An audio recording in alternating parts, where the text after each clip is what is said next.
The Boeing 737 shuddered through turbulence at 37,000 feet, its aluminum frame groaning against the Pacific headwinds. In Seat 11C, Commander Nix Castellanos pressed her temple against the cold window, watching lightning fork through towering cumulus clouds below. The civilian clothes felt foreign after 2 decades in flight suits, khaki slacks, and a navy blue cardigan that her sister had bought her for the retirement ceremony 3 months ago. 3 months since they'd stripped the wings from her uniform. 3 months since the accident. The flight attendant's voice crackled over the intercom, saccharine and rehearsed. "Ladies and gentlemen, we're experiencing some moderate chop. Please return to your seats and ensure your seatbelts are fastened." Nix's fingers found the metal buckle instinctively, muscle memory from countless pre-flight checks.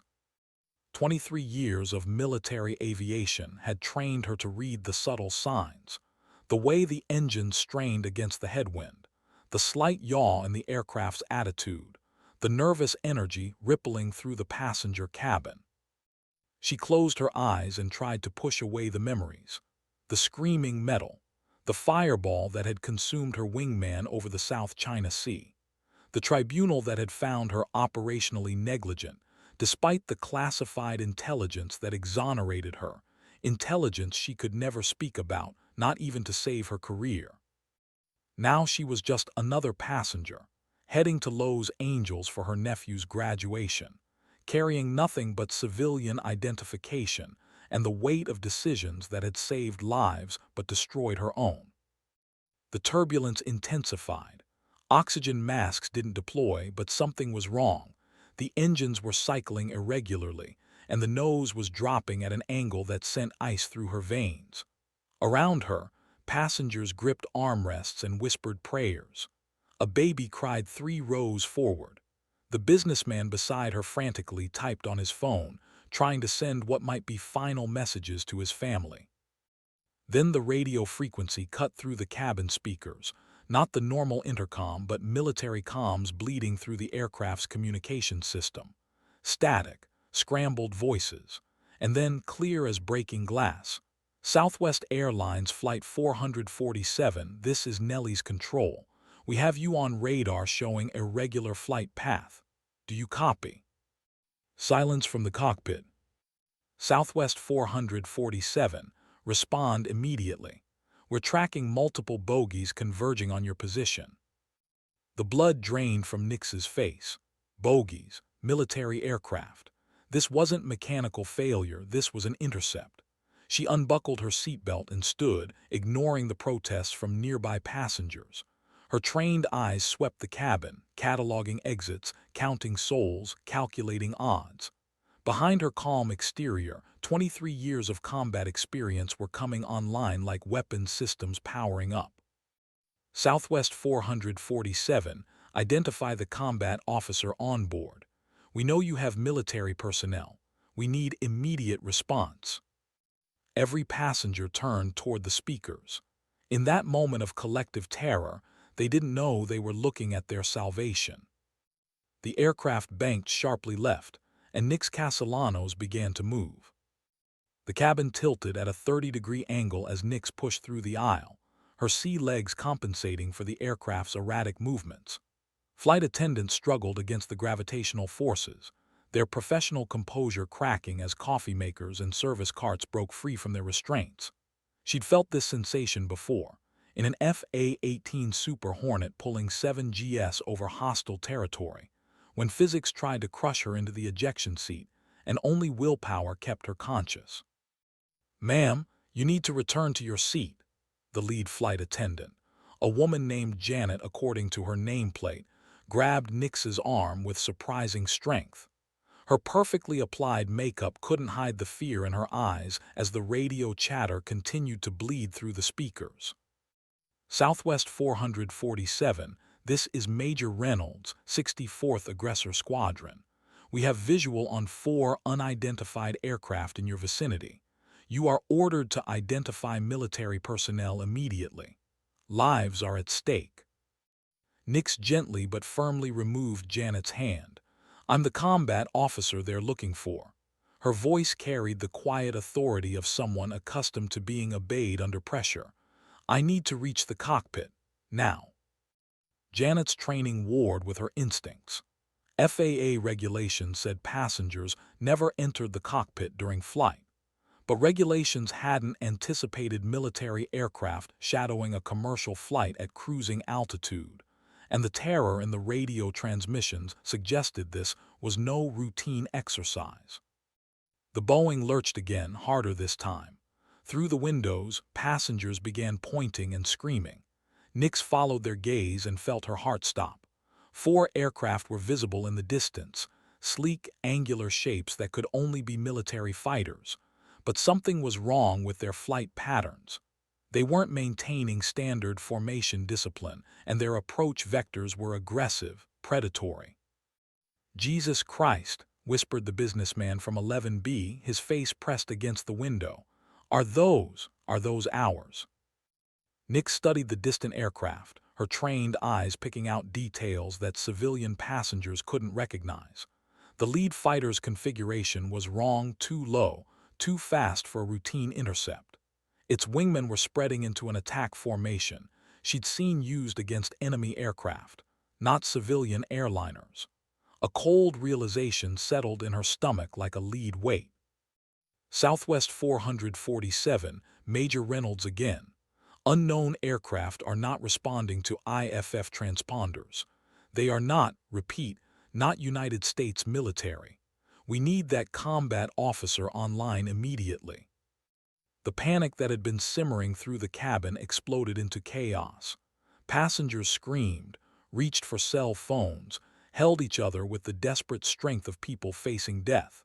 Children cried while parents whispered lies about everything being okay. The businessman vomited into the seat pocket, his body betraying the fear his mind couldn't process. But Nix felt something different, not fear but the familiar cold clarity of combat situations. Her pulse slowed.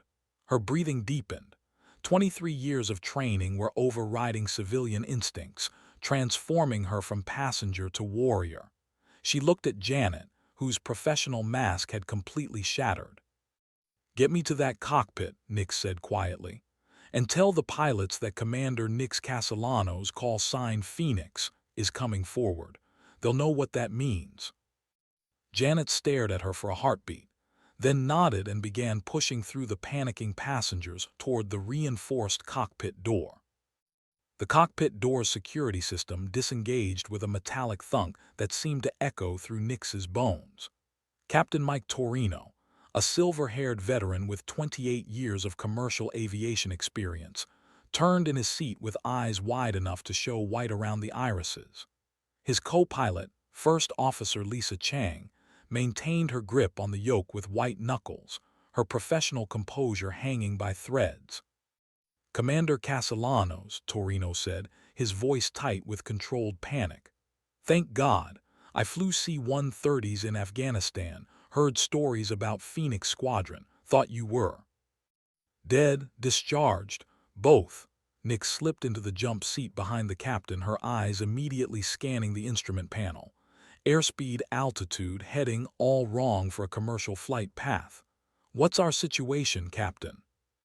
Chang spoke without taking her eyes off the instruments. 4 unidentified aircraft appeared on our tail 20 minutes ago. They're not responding to radio calls, and air traffic control says they're not showing proper transponder codes. Military says they're not ours."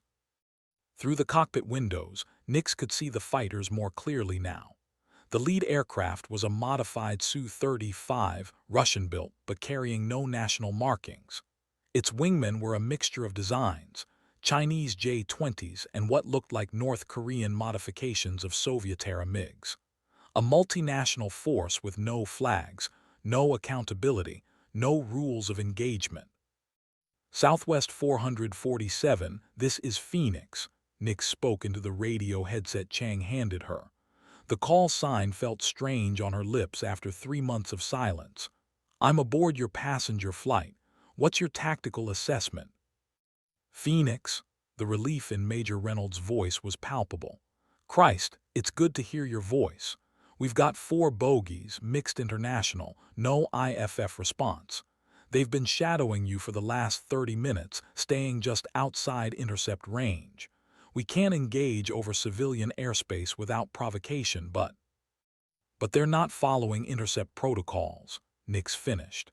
She understood the implications immediately. Foreign military aircraft didn't shadow American civilian flights by accident.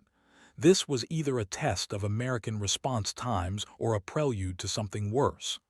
What's their current position? 2,000 meters off your starboard wing, maintaining speed and altitude. Phoenix, we need to know, do you have operational authority aboard that aircraft? The question hung in the cockpit like smoke. Nix had been stripped of her command, her flight status revoked, her clearance suspended. Officially, she was a civilian passenger with no more authority than anyone else in coach.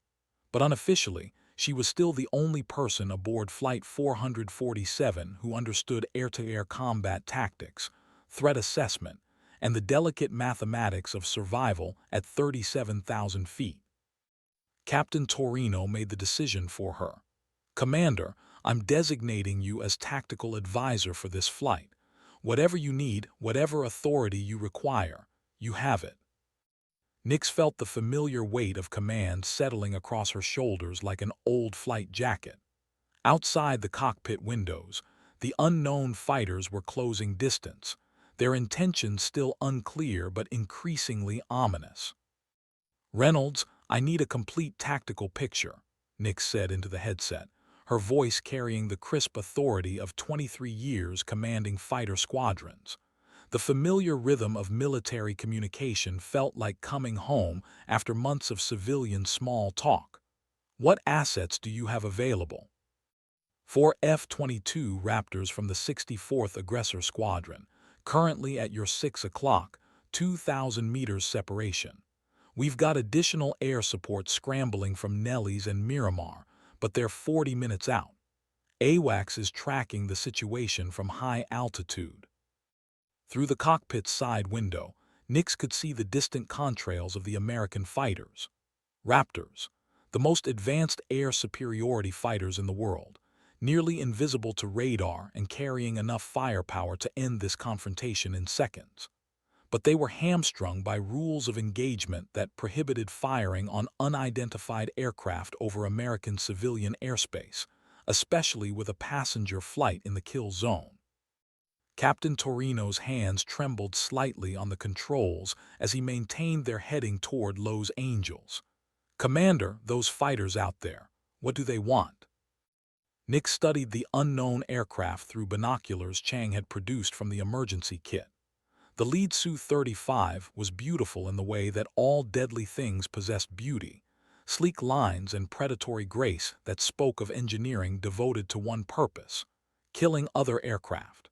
Its pilot was maintaining perfect formation discipline, staying just outside the range where American fighters could justify engagement. They're probing our response times, she said quietly, testing how quickly we can scramble assets, how we handle threats to civilian aircraft. But there's something else. She focused the binoculars on the Su-35 wing pylons. Reynolds, are you getting a good look at their armament? Static crackled before Reynolds responded. Affirmative, Phoenix. Lead aircraft appears to be carrying air-to-air missiles, possibly R-77s. But we're also seeing something else. Looks like jamming pods or electronic warfare equipment. The pieces clicked together in Nix's mind like ordnance loading into weapon bays. Electronic warfare equipment meant they weren't just here to intercept. They were here to disrupt communications, navigation systems, maybe even the aircraft's fly-by-wire controls. This wasn't a simple territorial probe or training exercise. Captain, I need you to begin a gradual descent to 25,000 feet, she said, her voice calm despite the implications of what she was piecing together. Chang, start cycling through backup navigation systems. We may lose GPS. Lose GPS, Torino's voice cracked slightly. Commander, what exactly are we dealing with here? Before Nix could answer, the radio exploded with chatter. Southwest 447, this is AWACS Eagle Eye. We're detecting massive electronic interference. Your transponder signal is degrading. Do you copy? The cockpit instruments flickered.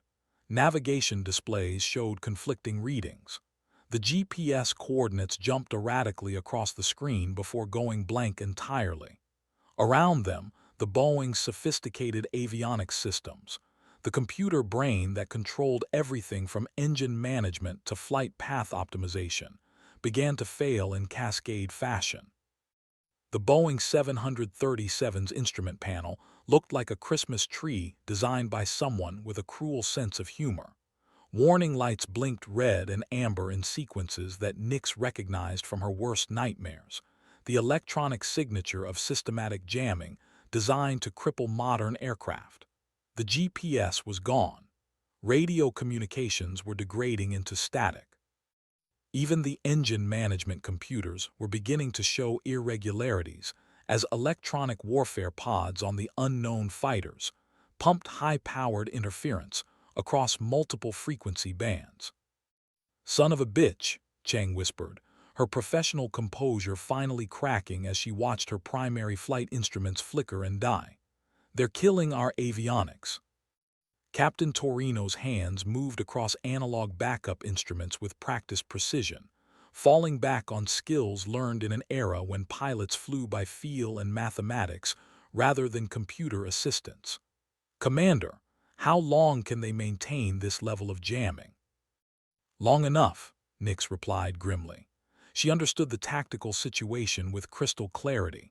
Disable the airliner's electronic systems, force it to rely on manual flight controls then. What? The endgame still wasn't clear, but the methodology was textbook asymmetric warfare. Use advanced electronic attack capabilities to neutralize a target without technically firing a shot. Through the cockpit windows, she could see the unknown fighters adjusting their formation. They were spreading wider, creating an envelope around Flight 447 that would make escape or evasive maneuvers nearly impossible. The lead Su-35 was edging closer, close enough that she could see the pilot's helmet through the canopy. "Reynolds, are you still receiving?" She spoke into the radio, fighting through increasing static. "Barely, Phoenix. The jamming is affecting our communications too. We can see what's happening, but we can't coordinate effectively. My flight is requesting permission to close distance and attempt visual contact with the unknown aircraft." "Negative," Nix said sharply. "That's exactly what they want. They're trying to provoke an incident where American fighters engage foreign aircraft over U.S. airspace with a civilian flight in the crossfire. The moment your Raptors get aggressive, those fighters will have justification for whatever they're really planning." The implications hit her like a physical blow. This wasn't just electronic warfare or a territorial probe. This was a carefully orchestrated scenario designed to create an international incident. Force American military aircraft to engage foreign fighters over American soil, with civilian casualties as the inevitable result. The perfect justification for anything. Captain Torino fought the controls as the aircraft's stability augmentation systems began to fail. Without computer assistance, the Boeing required constant manual corrections to maintain level flight. Sweat beaded on his forehead as he compensated for control inputs that the aircraft's brain could no longer process automatically. "Commander," he said through gritted teeth, "I can't maintain this altitude without computer assistance. We need to descend, and we need to do it soon." "How long until complete system failure?" "Maybe 15 minutes before we lose fly-by-wire entirely. After that, it's all manual, stick and rudder flying in an aircraft designed for computer control." Nix felt the familiar cold calculation that had kept her alive through air combat over 3 different theaters of war. 15 minutes to solve an impossible equation. Neutralize 4 foreign fighters conducting electronic warfare against a passenger aircraft without starting World War III. The passenger cabin had descended into a nightmare of organized panic. Flight attendants moved through the aisles with forced calm, their emergency training warring against the primal terror of watching aircraft systems fail at 37,000 feet. Oxygen masks dangled unused. The altitude was still manageable, but passengers clutched them like lifelines anyway, their knuckles white with the grip of people who understood they were helpless. Through the cockpit's intercom system, Nix could hear fragments of conversations that broke her heart. A woman in first class was whispering to her sleeping daughter that they were playing a game, that the scary noises were just part of flying. A man in coach was recording a video message on his phone, his voice steady despite the tears streaming down his face as he told his wife he loved her. "Phoenix, this is Reynolds." The radio transmission was barely audible through the electronic interference. "We're being ordered to maintain distance, but we can't just watch this happen. Do you have any options from your position?" Nick stared at the instrument panel, her mind racing through tactical scenarios she'd never trained for because they'd been considered impossible. Electronic warfare against civilian aircraft over American soil, conducted by unidentified foreign fighters, with American military assets forced to maintain non-aggressive postures due to rules of engagement. It was a perfect trap, act to save the civilian aircraft, and you start a war.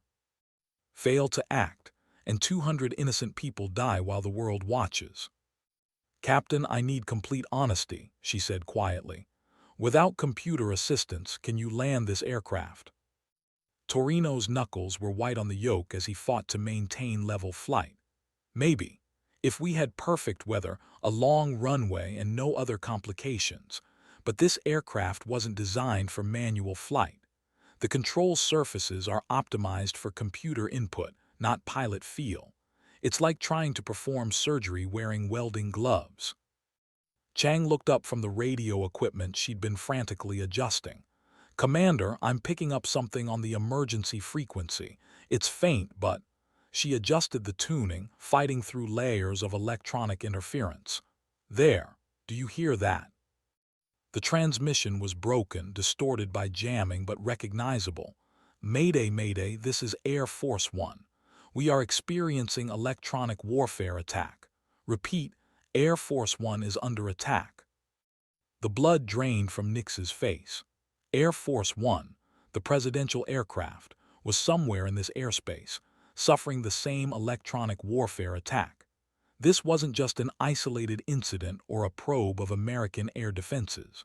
This was a coordinated attack on high-value targets, with Flight 447 serving as either a distraction or a test case.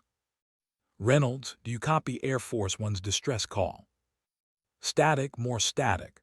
Then faintly, "Phoenix, we're tracking multiple threats. Air Force One is approximately 50 miles northeast of your position.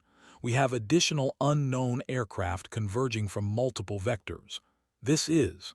"Christ, Phoenix, this is looking like a coordinated attack on American airspace." Captain Torino looked at her with the expression of a man who just realized he was flying through a war zone.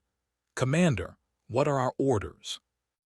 Nix felt the weight of command settling across her shoulders like lead armor. 200 passengers looked to her for salvation. The President of the United States was under attack 50 miles away. Foreign fighters were systematically destroying their aircraft's ability to fly safely. And she was a discharged military officer with no legal authority and no weapons except 23 years of experience in impossible situations. The Su-35 pilot was close enough now that Nix could see his oxygen mask, the polarized visor that reflected the morning sun like a mirror, the methodical way his gloved hands moved across his control surfaces. Professional, experienced, patient. The hallmarks of a pilot who'd done this before, who understood that air combat was as much about psychological pressure as technical superiority. "He's hurting us," she said quietly, watching the lead fighter's subtle position adjustments. "Look at the formation pattern. They're not trying to shoot us down, they're forcing us into a specific flight path." Captain Torino fought the controls as another system's warning chimed. Hydraulic pressure was dropping, Automated backup systems were failing, and the aircraft was becoming increasingly difficult to control. "Commander, where are they hurting us?" Nix pulled the navigation charts from the seat pocket, spreading them across her lap as she calculated vectors and distances. The unknown fighters were subtly pressuring Flight 447 to alter course, nudging them away from Los Angeles International and toward. She traced the projected flight path with her finger and felt ice form in her stomach. "They're pushing us toward restricted airspace," she said. "Military testing ranges, weapons development facilities, areas where shooting down an aircraft wouldn't create civilian collateral damage." Chang looked up from the radio equipment. "Commander, I'm getting fragments of communication from other flights. At least 3 more civilian aircraft are reporting similar electronic warfare attacks. This isn't isolated. This is a coordinated assault." The tactical picture was becoming clear, and it was worse than Nix had imagined. Multiple civilian flights under electronic attack, Air Force One in distress, foreign fighters operating with impunity in American airspace. Someone had planned this operation with surgical precision, exploiting the exact vulnerabilities in American air defense protocols that made immediate military response nearly impossible. "Reynolds, Phoenix," she spoke into the radio, fighting through static that was getting worse by the minute. "I need you to patch me through to NORAD Command Authority, presidential-level clearance. This is bigger than a single flight." "Phoenix, that's way above my clearance level." "Then find someone with that clearance level. Now, because I'm looking at a coordinated attack on American civilian aviation that's designed to force our military into an impossible choice. Start shooting over American soil, or watch American civilians die on live television." The radio crackled with overlapping transmissions as military communications networks tried to coordinate response to multiple simultaneous threats. Through the chaos, she heard fragments of reports. Air Force One requesting immediate military escort. Civilian Flight 892 reporting total navigation failure. Unknown aircraft count now estimated at 16. 16 foreign fighters. Multiple civilian flights under attack. The President of the United States in danger. And she was trapped in an aircraft that was slowly losing its ability to fly, with 200 innocent people depending on her to solve an impossible equation. Captain Torino's voice was tight with controlled panic. "Commander, I need a decision. Do we continue toward Los Angeles and hope our systems hold out, or do we try for an emergency landing while we still have some computer assistance?" Through the cockpit window, the Su-35 pilot turned his head toward them. Even through the polarized visor, Nix could sense his attention, his assessment, his calculation. He was waiting for something, a specific response, a particular decision that would trigger the next phase of whatever operation was unfolding. "We don't run," she said quietly, "and we don't give them what they want." The Boeing's control surfaces shuddered as Captain Torino fought to maintain level flight without computer assistance. Every input had to be calculated manually, compensated for by feel and experience, rather than the sophisticated fly-by-wire systems that made modern aviation possible. Sweat dripped from his forehead onto the instrument panel, mixing with the condensation that had begun forming as the aircraft's climate control systems struggled with failing electrical power. "Phoenix, this is General Patricia Hawkins, NORAD." The voice that crackled through the radio static carried the authority of someone accustomed to making life-and-death decisions with incomplete information. "I've been briefed on your situation. We're tracking multiple incidents across American airspace. What's your tactical assessment?" Nix felt a surge of relief.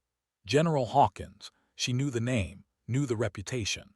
A former fighter pilot herself, someone who understood both air combat and the political complexities of engaging foreign aircraft over civilian populations. "General, this is a coordinated provocation. They're trying to force us into shooting first over American soil with civilian casualties. Classic asymmetric warfare, Make us choose between protecting civilians and maintaining rules of engagement. Understood, Phoenix, I'm reading your file. You were involved in the Spratly Islands incident 6 months ago. The words hit Nix like a punch to the solar plexus.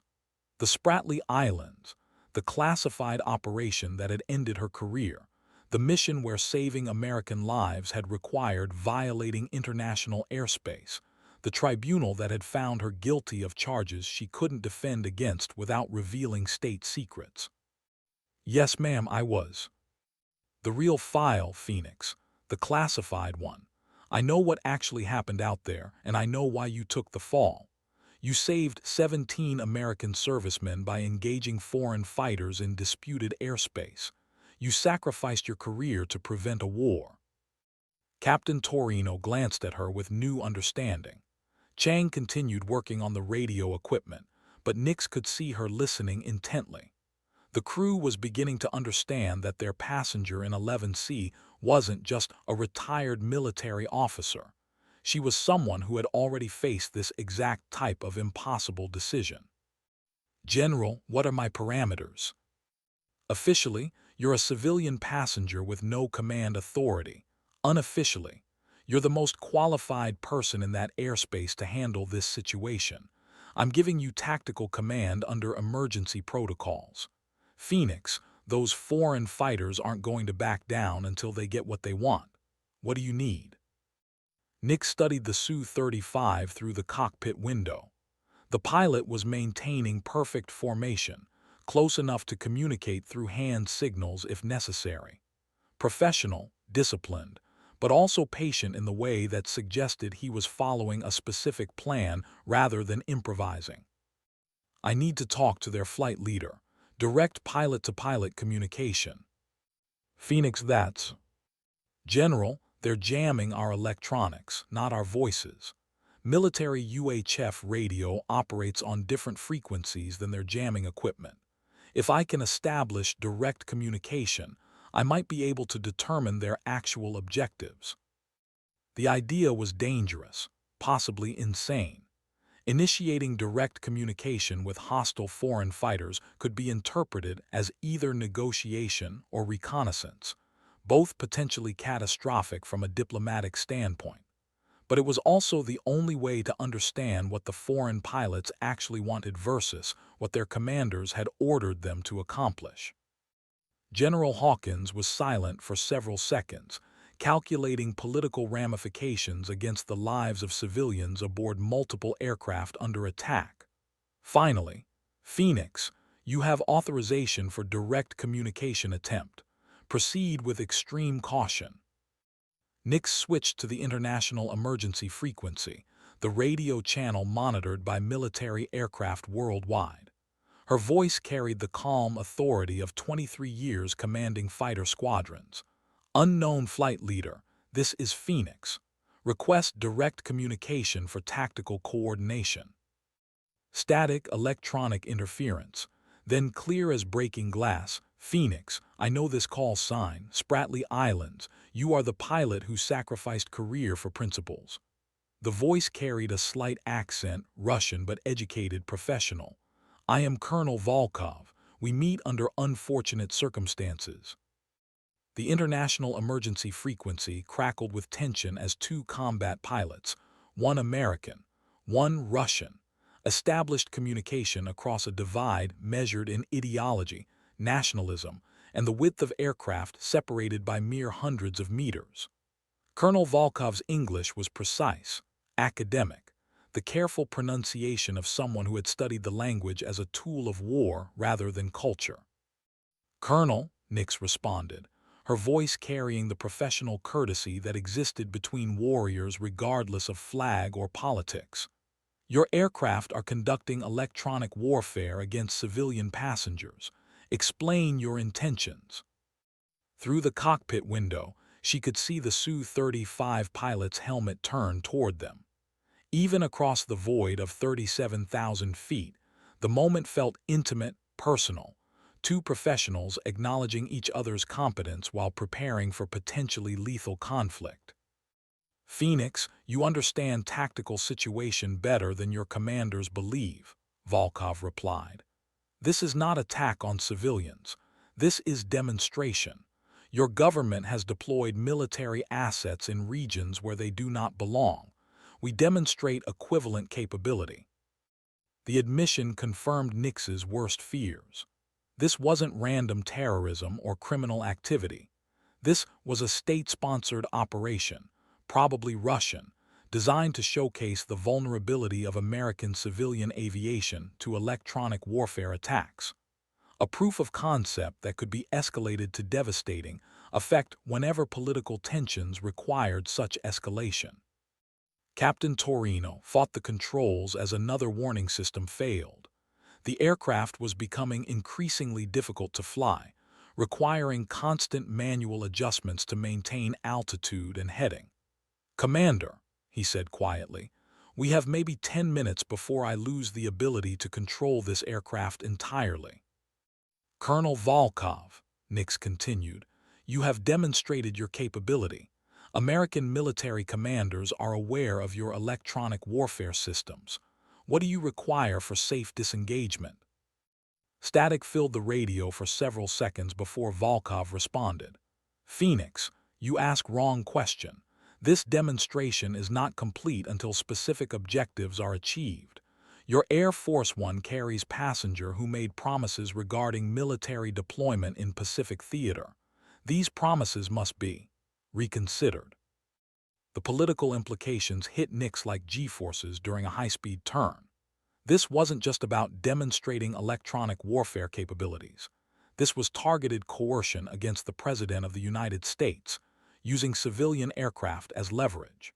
Threaten to disable multiple airliners simultaneously, force American military assets to choose between protecting civilians and maintaining rules of engagement, then demand policy concessions under duress. "General Hawkins, are you monitoring this communication?" Nix spoke into her radio. "Affirmative, Phoenix. We're recording everything. The President's security detail is aware of the specific threats." Through the cockpit window, Nix could see the other foreign fighters adjusting their positions. The formation was tightening, becoming more aggressive, preparing for what she recognized as a coordinated attack pattern. Whatever demonstration Colonel Volkov had been ordered to conduct, it was approaching its climax. "Colonel," she said carefully, "military officers follow orders, but we also understand consequences. Whatever your commanders have ordered you to accomplish, consider the strategic implications of success. Killing American civilians will require responses that neither of our countries can control." "Phoenix, you speak of consequences, but your own career demonstrates that principles our luxury officers cannot afford. You chose duty over career once before. Perhaps similar choice is required again." The words carried weight beyond their literal meaning. Volkov had studied her file, understood the decision she'd made in the Spratly Islands, engaging foreign fighters to save American lives, knowing the act would end her career and probably result in court-martial. He was suggesting she make a similar sacrifice now, but the parameters were impossible to calculate without understanding his true objectives. The Boeing 737 shuddered through another system's failure as the electronic warfare attack intensified. Warning lights cascaded across the instrument panel in patterns that Captain Torino had never seen during 28 years of commercial aviation.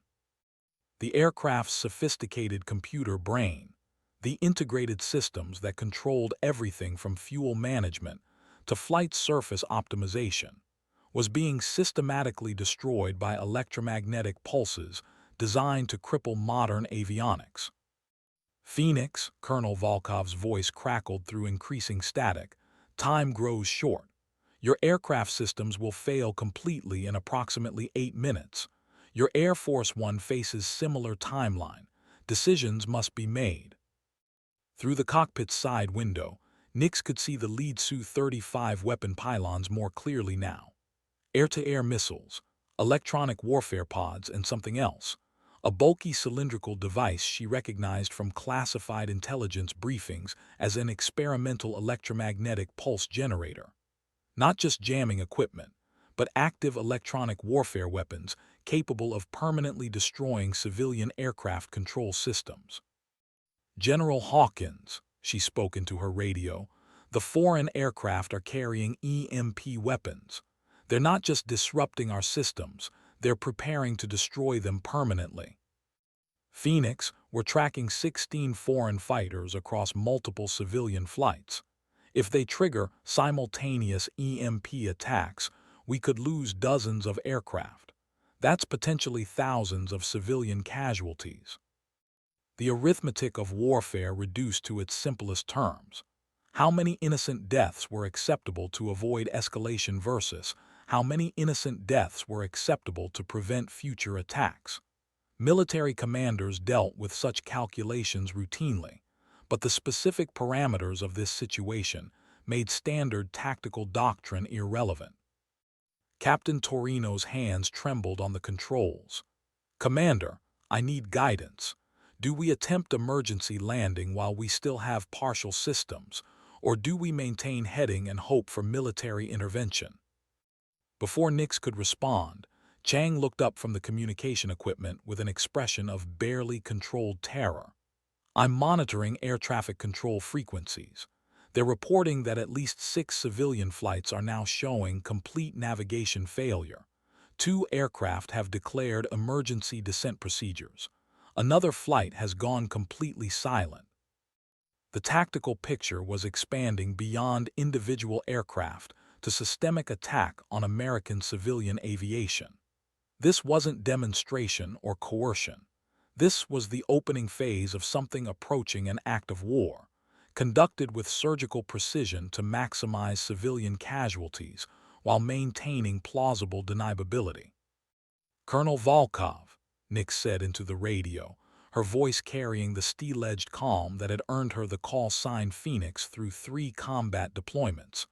"You are conducting coordinated attacks on civilian aircraft. This exceeds any reasonable definition of military demonstration. What are your actual orders?" Static, electronic interference. Then Volkov's voice, carrying a note of something that might have been regret. "Phoenix, my orders are to demonstrate American vulnerability to asymmetric warfare. Success is measured by civilian casualties and military response escalation. I do not write these orders, but I am bound by oath to execute them." The admission hung in the cockpit like smoke from an aircraft fire.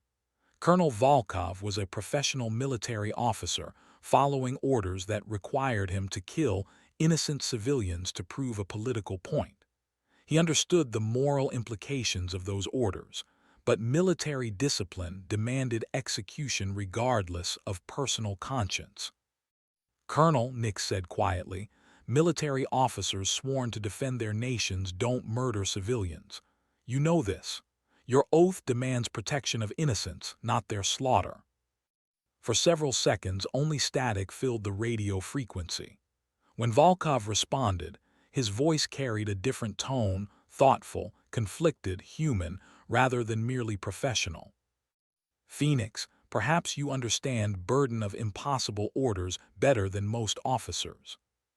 The moment balanced on a knife's edge 37,000 feet above the Pacific Ocean. 2 military pilots, 1 American, 1 Russian, connected by radio waves and separated by ideology, both trapped by orders that demanded impossible choices. In the Boeing's cockpit, Nix felt the familiar weight of command decisions that would echo through history regardless of their outcome. "Colonel Volkov," she said, her voice carrying 23 years of hard-earned authority, "I'm going to tell you something that's not in any classified file. 6 months ago, in the Spratly Islands, I had orders to avoid engagement with foreign fighters even if American lives were at stake. I chose to disobey those orders because protecting innocent people matters more than protecting careers." Through the static-filled radio connection, she could hear something that might have been breathing, might have been calculation, might have been conscience wrestling with duty. The tribunal found me guilty of insubordination, unauthorized engagement, violation of international airspace, and conduct unbecoming an officer.